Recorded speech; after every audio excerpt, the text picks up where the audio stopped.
வணக்கம். இன்றைக்கி நம்ம இந்த தேங்காய் துருவல் வச்சு தேங்காய் பர்பி ஒரு ஸ்வீட் ரெசிபி செய்ய போகிறோம். அதுக்கு இது நல்லா ஒரு பெரிய முழு தேங்காய்.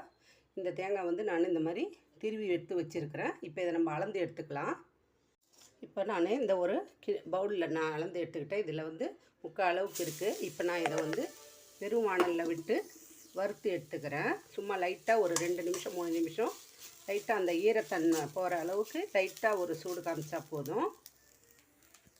பாருங்கள், ஒரு 3 நிமிஷம் கிட்ட வறுத்துட்டேன். இப்போ இதை ஒரு பிளேட்டில் மாற்றிக்கலாம்.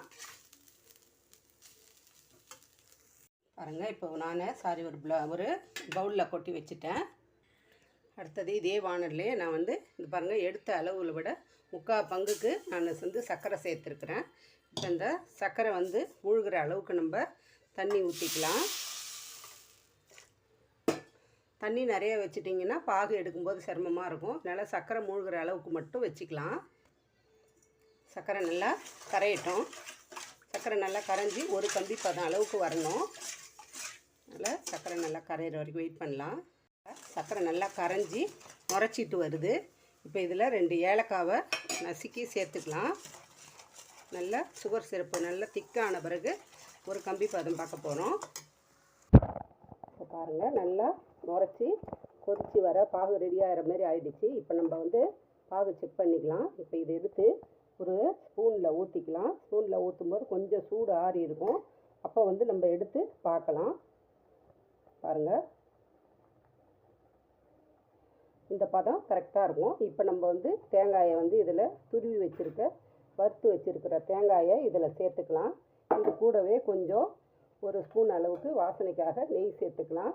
இப்போ இதை நம்ம நல்லா கிளறி விட்டுக்கலாம். கொஞ்சம் திக்காகி வர்ற வரைக்கும் அப்படியே அடுப்பில் கைவிடாமல் கிளறுங்க.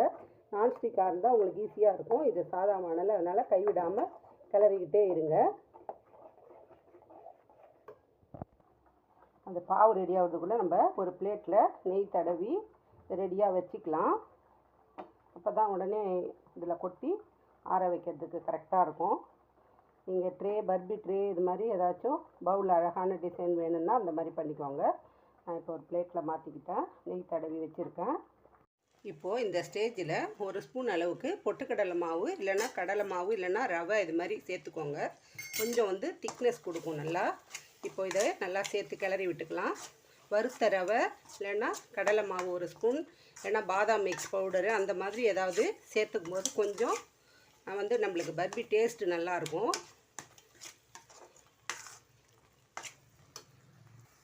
இப்போ பாருங்கள், நல்லா டைட்டாக ஆகிடுச்சு. இப்போ நம்மளுக்கு பாகம் வந்து கேக்குக்கு கொட்டுற அளவுக்கு தேங்காய் பர்பி ரெடி ஆகிடுச்சு. இப்போ இதை நம்ம ஒரு பிளேட்டில் நெய் தடவினதில் கொட்டிக்கலாம். அடுப்பு ஆஃப் பண்ணிவிட்டு இதை ஒரு பிளேட்டுக்கு மாற்றிக்கலாம். இப்போ நம்ம ஒரு பிளேட்டில் தடவிட்டு நெய் வந்து தடவிட்டு ஒரு ஸ்பூனில் இதை நம்ம வந்து சமப்படுத்திக்கலாம்.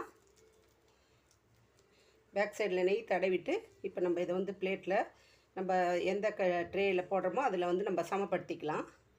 பாருங்கள், இப்போ நம்ம ஒரு தட்டில் வந்து தடவி வச்சுருக்கோம். இப்போ கொஞ்சம் ஆறட்டும். ஆறின உடனே கொஞ்சம் லைட்டாக சூடு இருக்கும்போது நம்ம பீஸ் போட்டுக்கலாம். இப்போ பாருங்கள், லைட்டாக ஆறி இருக்குது. இப்போ நம்ம பீஸ் போடுறதுனா இப்போ போட்டு வைக்கலாம். இதேமாரி தேவையான சைஸுக்கு பீஸ் போட்டுக்கலாம்.